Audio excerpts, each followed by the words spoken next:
the break. I hope that all our panelists are back with us. We are about to start the tips for successful transition part, where each of our panelists will share with us their hints and their experience. So that will be a very short 3-minute blocks, and then we will again discuss the questions. So I think a lot has been mentioned already, so I will just try to just focus on a couple of these. But when I went to academia, when I went to industry, I saw two myths that the people had about people from academia, and one was they really assumed we were smart, which it's good, but they were concerned if we were able to express all this technical and complicated stuff to non-technical people. So my recommendation on what I did was always highlight my teaching experience. Especially I graduated with honors in teaching, so I kept bringing this up. It's like, no, like I explain physics to these people who didn't have like engineering background, and how I could help with that. So that actually was helpful for the company. And the second one, and this especially applies for postdocs, I think sometimes industries think that if you have a PhD and you are not being a professor, then you are just kind of giving up, and then your plan B is go to a company. So they can be a little bit afraid that you might not be enthusiastic or you might not really care as much about the job. So I think it's very important to show enthusiasm of why you would like that particular job, what areas that interest you for that position, and how they're trying to help closing the gap. I'll focus on the number 4. I think the most important part to both get a job, but also to explore new, like different careers, because I think one of the things in industry is that there are so many paths that you can take that it can be sometimes overwhelming.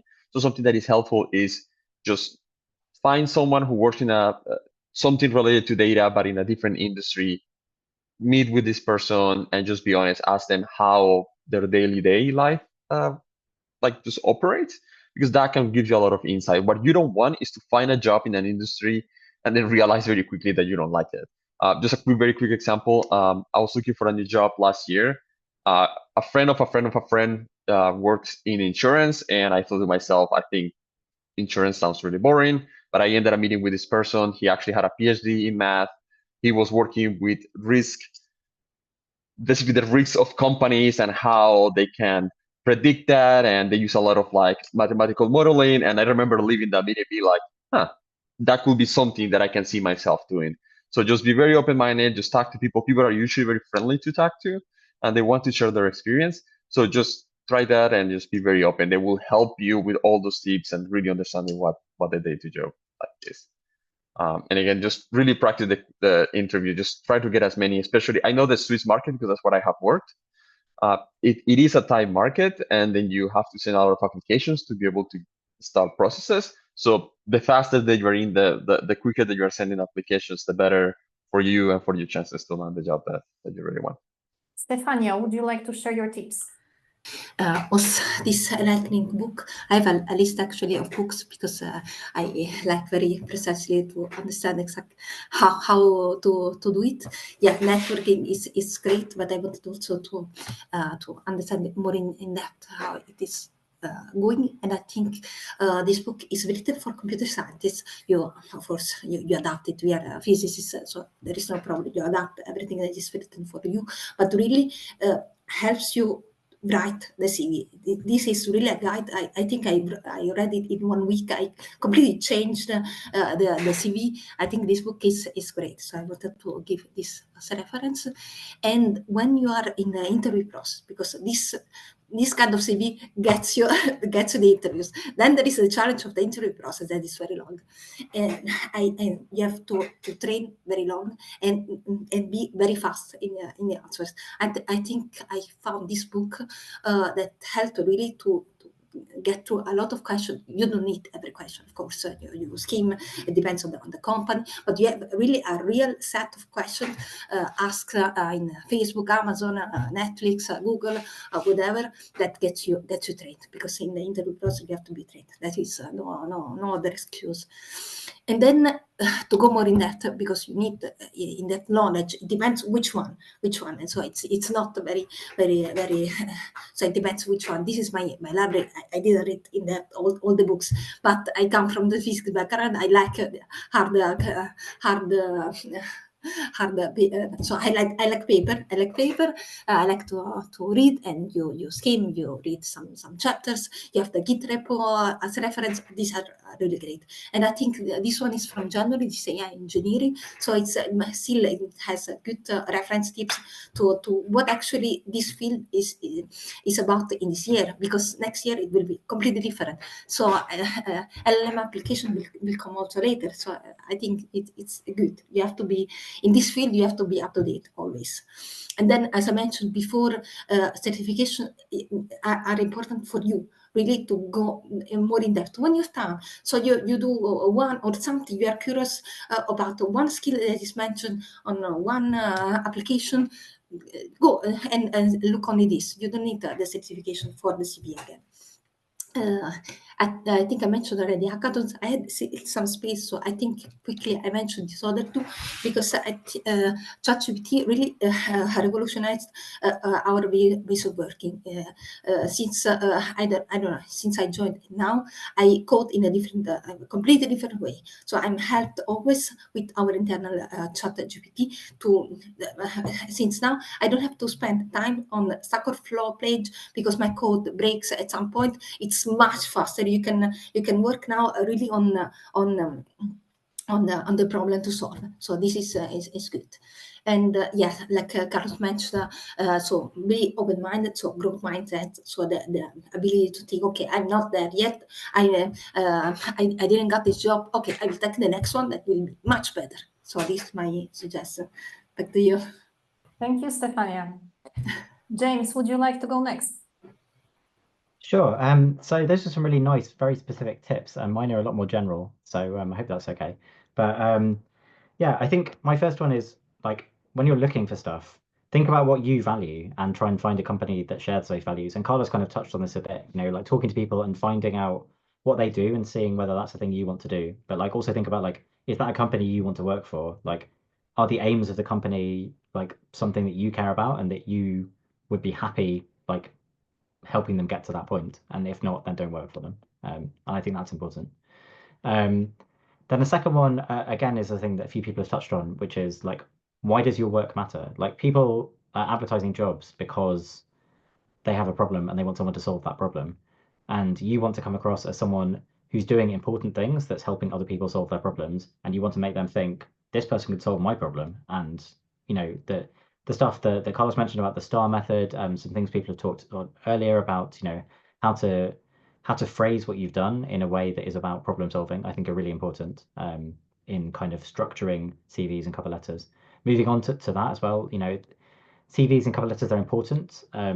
Like you're not going to get a job just based off your CV or your cover letter, but as we sort of discussed earlier, based on the chat comments about whether HR or the hiring manager are looking at your CV, if you have the wrong things in your CV and cover letter, or you're missing the important things, you will never get it in front of the person who can actually look at it and understand it. So yeah, think carefully about how you structure your CV. There's not a single right way to do it. But the more people you can show it to and get tips and ideas from, the better. The more times you apply for jobs and you look at the things that they are looking for and you try and pull those together into something more general that you can say, oh yeah, no, I do have this skill that these 10 different jobs are looking for, and I need to talk about that. That's useful. Like in my particular company, we really look for very adaptable people. We want generalists who are able to start working on, for instance, analyzing historical documents and trying to do optical character recognition on them one day, to suddenly the next day be doing weather forecasting, and the day after that be working on like a cyber defense problem. We really want people who have the ability to generalize and the ability to take skills from one thing to another thing. And I think that is a thing that people at CERN really do have, and you should make the most of it and emphasize that that's a skill that you have. Show that you can see the bigger picture around what you're doing. You're not just focused on like the tiny thing that you've done, but you see why that's important and why it fits into something larger and why that's important. And then the last thing, sort of, I think I mentioned this before, but like, why should people want to work with you? Like, try and think about like, why are you a good person to work with? Like, like I guess it's not just about like your technical skills, but also about your soft skills, about being a person who's good to get on with, a person who works well in teams. Like you can demonstrate that from anything you do at CERN, right? You're always working in teams with people and working with people who are like often like very distributed around the world or whatever, and those sort of skills are really important and very valued, I think. So yeah, those are my tips. Thank you, James. I give it to Zuzana. I have a couple of tips, and I organized them more to address the challenges that people going from academia to industry might face. The first one, and we mentioned it many times already today, is it's very challenging to identify transferable skills. My tip is to, if you don't know, then ask others, or maybe stalk former colleagues, check LinkedIn of people with similar backgrounds, job postings, maybe use the buzzwords. Don't focus, it was just mentioned a minute ago, don't focus only on the hard skills, like all the technical stuff, but maybe also there's the communication. We're going to conferences, we're talking to expert audience, to like a more general public, if you're talking also to at like some outreach events. So like it can be really really tricky to identify these transferable skills, but it's really, really important to do so. Then it might be challenging to just go out there, but at the end of the day, you have nothing to lose. So, and the worst thing you can get is a no, or actually no reply, which is more common than a no, to be completely transparent. But yeah, it's tricky to go there, but there's nothing to lose. It can be challenging to support oneself in the job search period. And that's why I would strongly recommend to people that still have time to think ahead. And this is really country by country dependent, but maybe you have some social insurance you can pay for, and so that you would get some unemployment benefits in the future, or like try to check in the country where you are right now whether this is an option or no, or like maybe save up, or just like be ready that maybe for a couple of months you will be without a stable income, and you will have to, I mean, we all have a rent to pay, so we kind of need to think ahead with all of this. It might be challenging to know your worth. It's also very tricky to ask for money, and also coming from academia, where you are like, oh, you are this many years after PhD, which means you're getting this amount of money and no questions asked, because that's where you are in the table. But in industry, it's slightly different, and this is again very country dependent. You should check either Glassdoor, or maybe in your country there is some union, which is a very big thing in Denmark. So you can go to the union of all the STEM people and put into this calculator how many years of experience you have, whether you have PhD, whether you have this and that, and then it will tell you the range where you should see yourself. And maybe it's much more than you originally thought. And yeah, don't be afraid to ask for that. And don't be also afraid to say no if somebody wants to undervalue you, because it also might be the case if it's your first job. And finally, it's very challenging to stay patient. So get a hobby or something when you're just sitting at home waiting for these emails that can sometimes take many, many weeks to reply for the job that you really want. Just my tiny tip: when I was unemployed, the Hogwarts Legacy was released for PlayStation. So I was very, very busy just gaming, and I was not refreshing my email every 5 minutes as I was before the game was released. So just stay busy, just so you're not going crazy from the waiting. Thank you, Zuzana. Rasmus, would you like to share your tips? And now apparently I'm screen saving. So I put a little parenthesis up there as if I knew what I was talking about. There has to be sort of a disclaimer about survivorship bias here.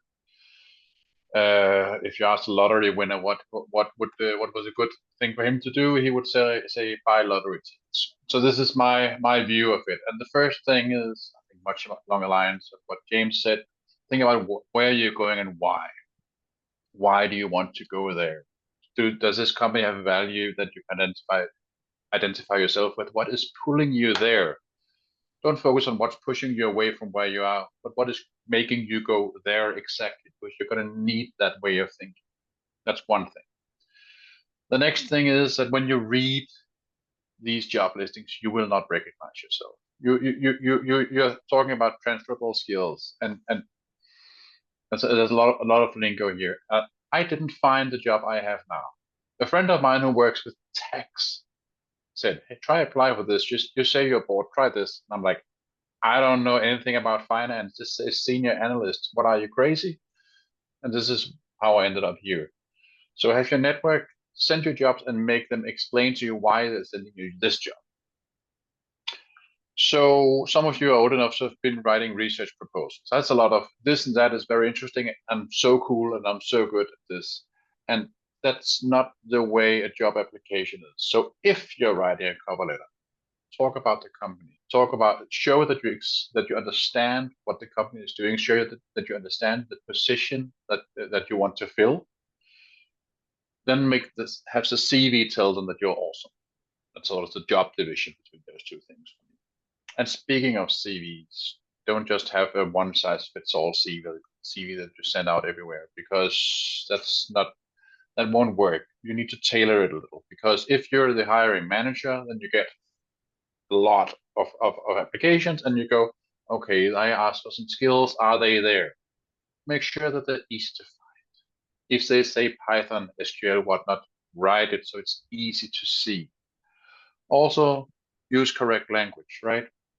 We just talked about network. We've been talking about network all the time. Have someone tell you what things are called. Stakeholder management, for example. That's coordination between physics groups. And I'm sure there are other things that are relevant to the company that you're applying to. So read the listing and use it. Use what's written there and make sure you cover it. Now you will go to interviews, and I don't know who, or what was it, Carlos, who said that you bombed the first couple of interviews. That's fine, but when you go there, use examples. You've been writing a lot of things about how cool you are at different things. Be prepared for a question of, oh, how did you use that? Have an example ready. Be prepared to answer the question, so what did you do when it didn't work? Be concrete always. Have a list of examples. It's okay. They want you to prepare for this interview. Also, a little cyber stalking is okay. Look up the manager on LinkedIn. Look up the company. You don't need to know the name of the manager's children, but know a little about the place you're applying to. And finally, remember the first tip. Why are you going there? When you're sitting in front of them, they want to know why you apply for their position. And you need to have an answer ready. They don't want to hear about how you need a job or how you don't want to be in research anymore. They want to know why you're coming here. So maybe that turned out to be a little more than 5 sentences. I'm sorry. That's what I have for now. Thank you, Rasmus. Andrea, we finish with your tips. So I have to say that I can only second all the points that were said before up to now. So I actually think here I'm repeating a lot what was said. So maybe I should concentrate just on the last point here. The others are really already covered.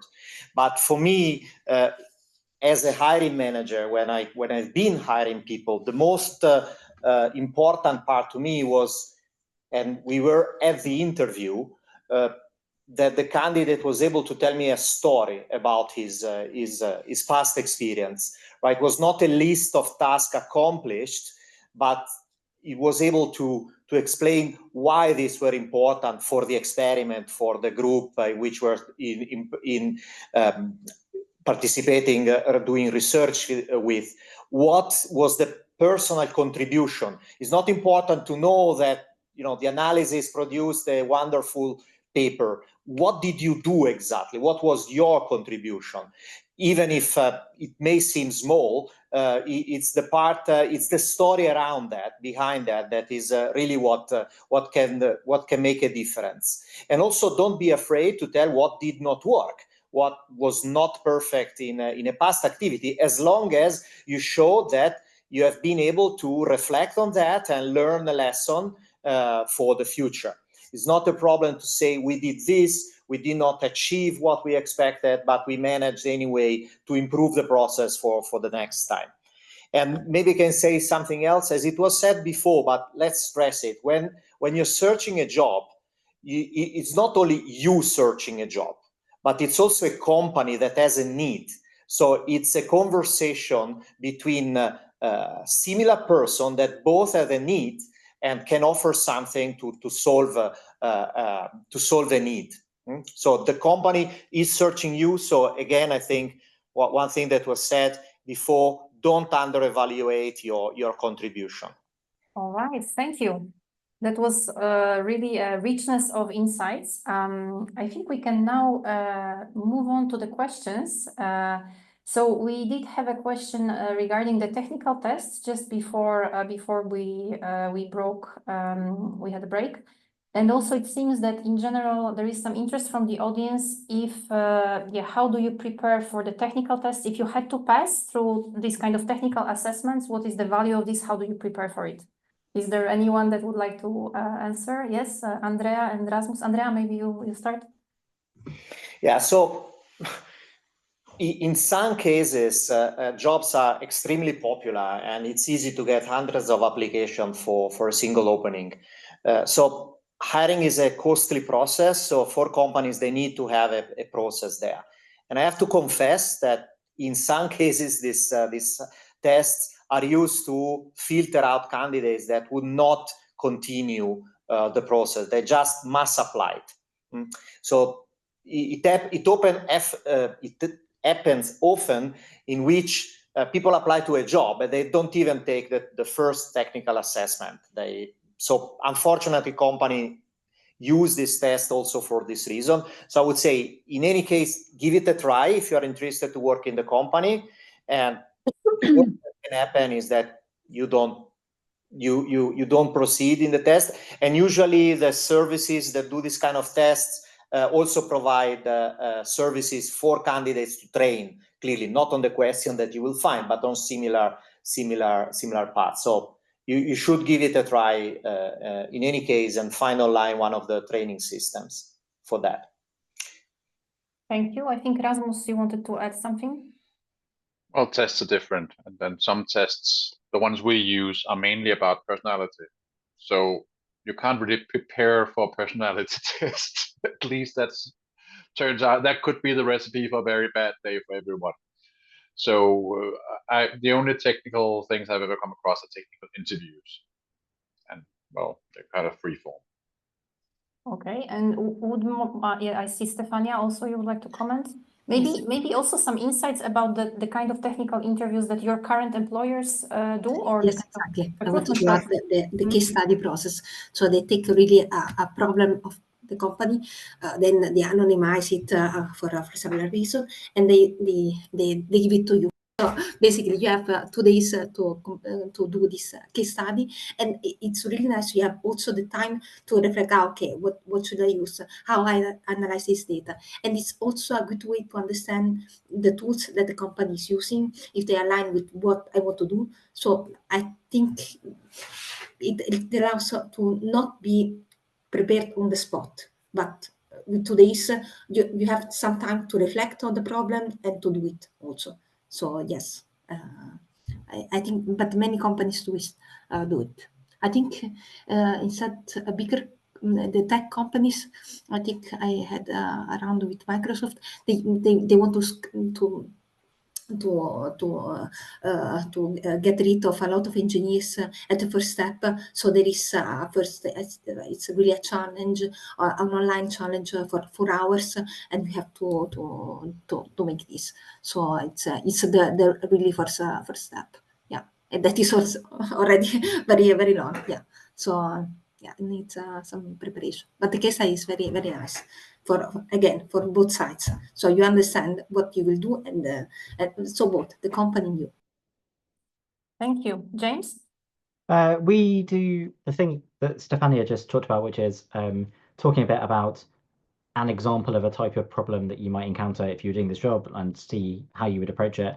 And we also do a kind of technical interview, which is show us some code that you've written that did something and talk us through how it does it and why you made the decisions you made. So it's not a sort of generic coding test or something. It's really about like show us something that you've done. Okay, so we move to the next question.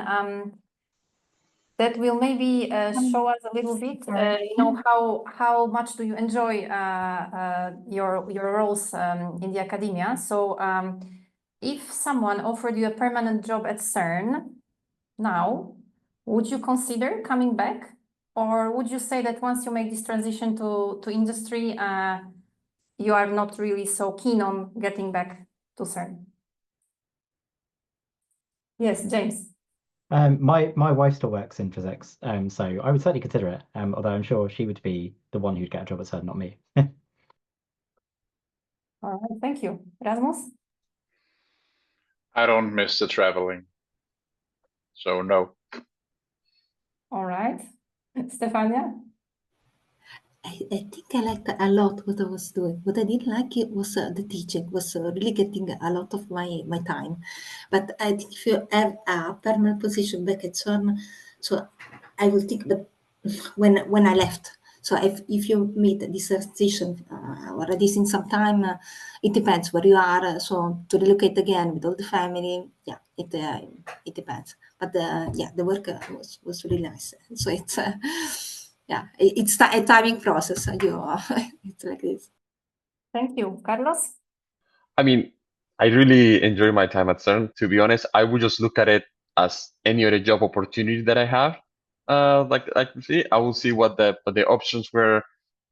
If that is the conditions will be better from where I am, and if that fits my schedule or not. I think, as I mentioned before, what I like about industry is having this flexibility. I feel like for sometimes I do want to travel. There are other times where I might not feel like in my life. So depending on that, I will decide if it makes sense or not to come back to CERN, at least for a period of time. Thank you. And Zuzana?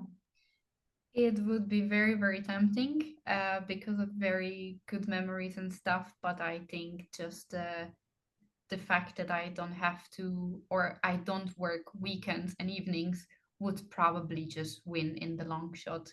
So it would be a sad no, but a no. All right. Thank you. Still on this comparison between CERN and industry, do you feel in your current roles or in industry in general, do you feel pressure to move up to the next role? Since we know that competition in academia is hard.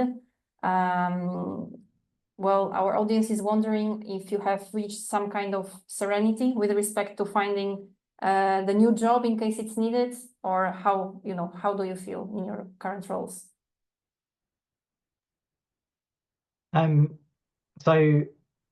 My current role is, well, I guess all the jobs below sort of like the executive level at my company are in bands, a bit like you might see in a university. So within a particular job, there's a maximum you're going to get paid, and if you're interested in getting paid more than that, then you need to be promoted. But beyond that, there's no real push for you to have to be promoted. If you're happy in the job, you can keep doing it. And as you get more senior, you end up doing a bit less of the technical work and a bit more managerial work. I think that's probably true almost everywhere. Some tech companies do have quite good individual contributor tracks where you can stay like really quite hands-on with coding or whatever it is you're doing. But in general, like promotion means taking on more managerial responsibilities. That's cool if you want to do it. I'm quite happy doing it, but not everyone is. Okay, thank you. Zuzana? Yeah, very specific example from our company. So we have also these two main tracks, like when you can go towards more of a specialist role and more towards the people or the managerial role. And actually, if you are more senior, I have colleagues that are still coding full time and they are in a company for 25 years. If you don't want to have a people or managerial role, you don't have to. So it's really up on the individual preferences. Okay. Rasmus? Just wanted to point out that it's not everywhere that you can talk about jobs being higher or lower than someone else's. There are more dimensions to this. I don't want to be a leader, for example. I don't want to manage anyone, but I don't mind being the go-to guy. And there's plenty of room to expand in that direction. You don't always have to think up or down. So I'm actually quite content right where I'm at. Thank you. And Stefania? Yeah, I wanted to share also the experience of the bigger company. I think you can really do what you want, but also since you have so many internal opportunities, you can decide also where you want to go. There are different business units, so this helps you making also a career in the private sector, if you want, if the company is big. This is what I saw as difference from the startup, because of course it was more limited, more small, 30 people. We started in 3, so 30 people was already 10 times. But yes, and there is not this pressure. Yeah, I think it's a good environment. So I think more relaxed from the academia. I think once you make the transition, you face so many challenges for the transition when you are there. So you can, I mean, you have still the ability to do a lot of things, but you're more relaxed. I feel this. So yes. So Okay. no I think pressure at all. this is quite reassuring to hear. We have another question that is related to being overqualified. Is this actually a big problem when you're looking for a job, and how can you target a more senior positions when applying? Yes, Andrea. Yeah, so as we just said, I think there are two types of more senior positions. There are more a manager role, and in that case, your soft skill and your ability to manage people will be important to demonstrate that you are a good fit. Or as we said, there is also the expert path role, right? In which case you become very expert in a specific topic that the company needs. Clearly, the second one really requires a better fit, a detailed fit of your job profile, of your experience with what the company searches. That may be tricky in some cases if you are external to the field where the company works. However, I think that usually the job opening clearly describes the level of seniority that is required, and if you are interested in a more senior level, I would say that what a candidate, let's say with a strong background in research, like at CERN, would shine is this ability to coordinate a large group of people, international experience, this type of soft skill. Personally, if I can say, it was actually one of the reasons why I was hired where I am now. They were struggling to find someone that was willing to coordinate a distributed team in 3 continents.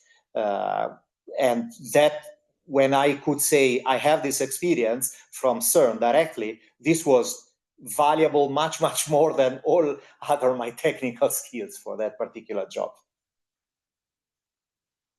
Thank you. Zuzana? Yeah, I have a little bit different topic about this. Like, yes, you can be overqualified for a position, but I mentioned that with the tips that you should know your worth. A very specific example from my job search. It was a first job, so of course I was not really sure what I'm looking for, and I tried many different things. And at one of the interviews, when it was actually the first interview, we also discussed the price range, and it was significantly below what I knew from the union where I would like to see myself. And then they told me, oh, but we don't need you to have a PhD for this position. And I was, well, but I kind of have. So like, maybe just like get a graduate if you want someone not like overqualified, because it's then like, yes, you might be overqualified for a position, but you don't need to get the job. And yeah, that's pretty much what I want to say. Thank you very much, Susanna. We have 2 related questions on the interview process. How can you succeed in interviews if you are not great at self-promotion, or if you're not great yet, feel comfortable embellishing answers? And also why it seems that companies care more about how good someone is during the interview process rather than how well will he actually do the job. Would any of you want to comment on these questions? Alexandra, I had actually a comment on the previous question. Okay, basically, go for it. there are a lot of job opportunities in which it's written really preferred PhD. So also this is a good indication we have something more. So it depends where you apply, but a lot of positions, they really prefer PhDs. So All right, thank you. take it on. Okay, and Carlos? Yeah, I think sometimes because I have been in interviewing, so I've been on the other side of this, and it's actually kind of hard when you do get 100 applications. So I understand the question is like, oh, they are hiring you because of the interview and not for how good you will be at your job, but also how will the company know how good you will be at your job if it's not by the interview?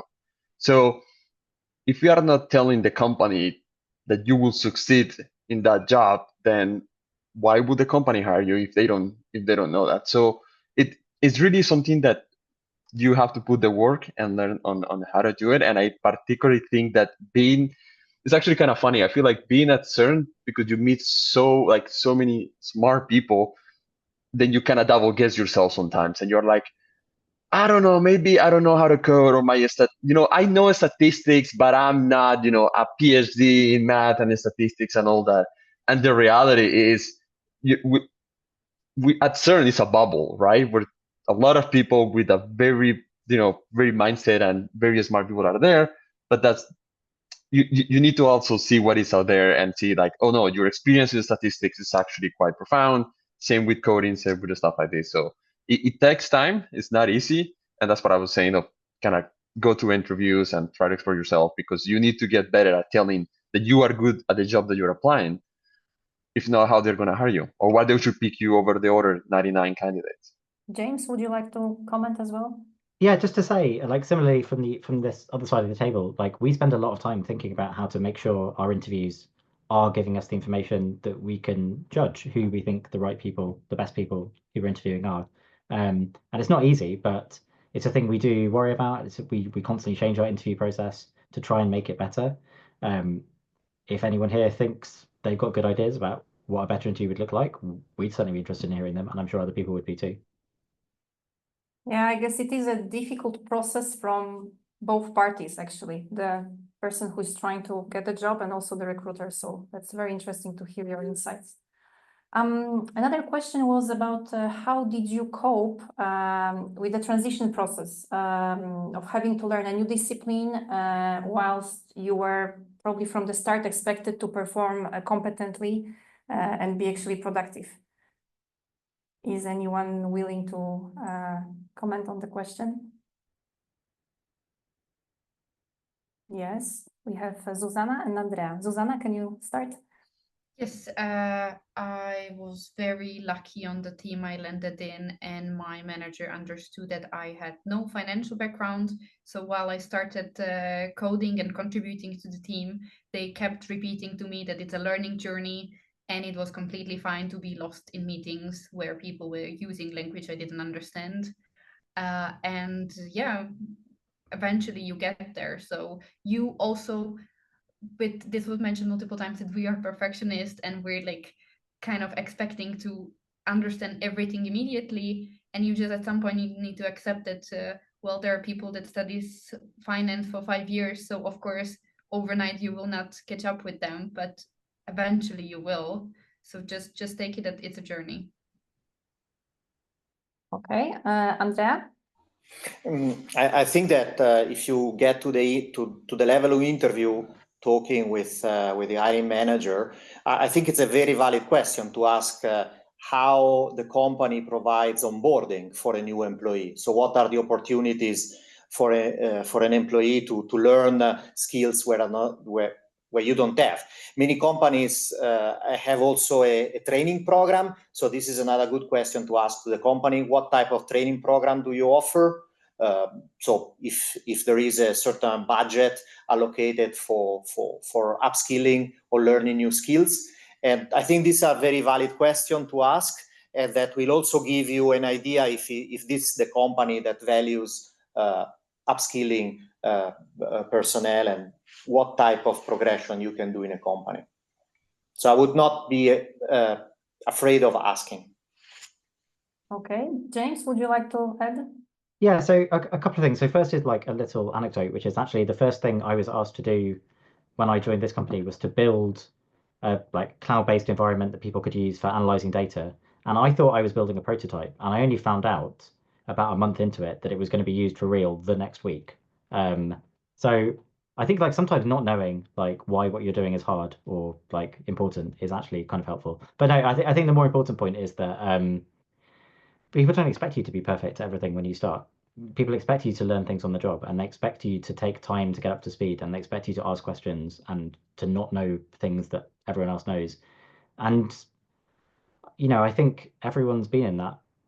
You had that feeling of going into a room where everyone knows something. Like at CERN, you go to a new analysis and everyone's talking about like some particular analysis variable you've never heard of, and you feel like, oh, am I stupid to put my hand up and ask what is MT or whatever it is? Like it's not. People know that everyone's encountering things for the first time at some point. And especially when you're new to a company, it's like really easy to ask stupid questions and no one will judge you for it. Thank you. And last comment from Stefania. I wanted just a comment that basically in the boarding period in Takeda, I use really a couple of tools that allows dashboarding. If you know Python, basically you use these tools, and I was not familiar with. So basically, I spend I think the first weeks only on the documentation page, and then I contributed to this minimal viable product of this of this tool, basically. So they and I think they continue to repeat to myself, no, don't worry, we know we tried, and you don't have the skill, so this is no problem. Even if you wanted to contribute even more, because we are used to give our help right away, but yeah, they give you the time to learn the tools that they need. I think they think of the high profit after your training. Yeah. Thank you. So again, very reassuring answers.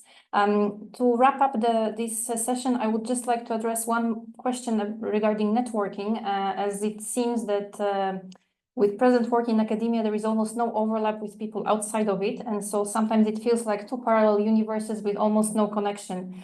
And I think maybe Rachel, our head of alumni relations, is the best suited to comment on this one.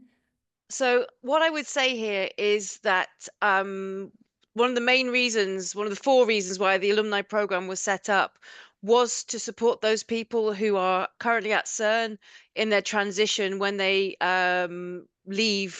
choose to leave academia.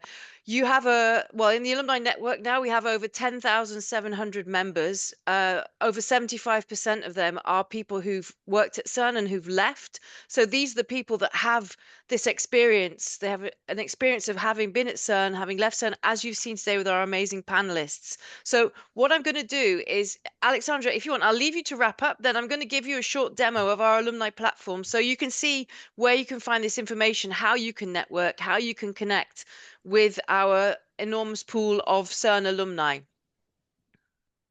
All right, amazing. Thank you, Rachel.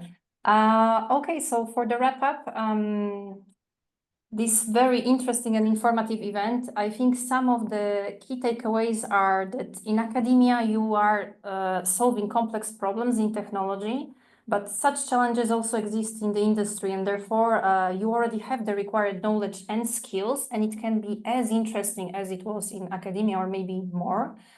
It seems that problem-solving mindset is a top skill, and employers appreciate flexibility and adaptability. They often look for generalists, and you can always learn new tool rather quickly. What is more important is your knowledge, capability of analysis, and structured problem solving. What also came out is that communication skills are very important, so a range of soft skills matters. And it's quite interesting that it is important to adapt the communication to the audience that can be sometimes less technical outside of academia. And networking is really important. So our advice of our panelists is to be proactive, to connect to former colleagues who move to industry, and to make sure to apply to jobs that really interest you. And so that you show to the employers how you can help them, why they should hire you. So job-tailored CVs bring better results. Storytelling, honest storytelling is valued. So with that, I would like to really say big thank you to our alumni speakers for their insights, for their energy and enthusiasm. and for all the reassuring messages. So thank you for that. You are an evidence how careers can be successfully continued after CERN. Thank you for taking the time to share this experience with us, with our audience today. And I give it back to Rachel. Thank you. It was a pleasure to be here with you. Thank you so much, Alexandra. And also, I'd like to, you've done a sterling job. You've been brilliant facilitating this event. So a huge thank you to you. And before we move to the breakout rooms, we are very lucky because we have Jibril, who is from Carlos's company, I believe open source, if I'm not mistaken. Open Systems. Open Systems, thank you. Sorry, I do apologize. So as promised, I just want to quickly spend a few minutes to show everybody out there how you can leverage the CERN alumni platform. So number one, we were able to find these amazing alumni thanks to the profiles that they have prepared on alumni.cern. So when you navigate to alumni.cern, when you go to community, you find the community map and you can see all our alumni spread across the globe. Now, if you're interested in networking, you might want to do virtual networking. So for example, I'm going to do a live demo and I'm going to hope that it works properly. You can go into the filters and you can put, for example, data science. Just here we are. Right. And then also I want to choose those people who are actually CERN alumni. So CERN alumni are people who've actually left the organization. And here we have 253 people who have indicated in their skills that they are in, they have skills in data science. And who's popped up? We see Susanna already. So this means I'm going to click on you, Susanna.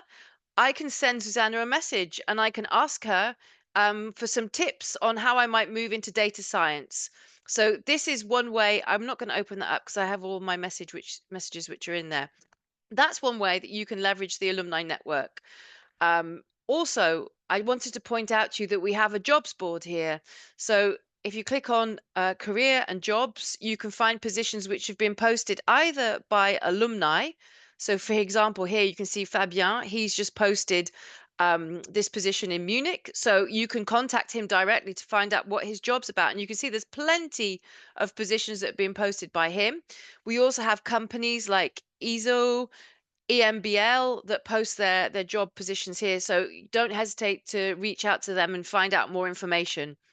Then if you are interested in perhaps finding yourself a mentor, you also have the mentoring module here. So if you click on mentoring, you find out more information about the roles and responsibilities of being a mentor, some guidelines, and then actually you can click here and you can find a whole list of people who have put themselves forwards to be mentors. So all you need to do is look through and check their skills and see if they match with what you're expecting, and then reach out to them and see if you can find a match with them. So here we've got some of the guidelines, as I mentioned. And then finally, we weren't able to go through all of the questions. There were plenty of questions that we had. So what we've done is we've set up a forum in Your Virtual R1. And what we're going to do is we're going to ask all of the speakers that if we post the questions which were not answered, if we post them here, if they'd be so kind as to contribute and give their replies.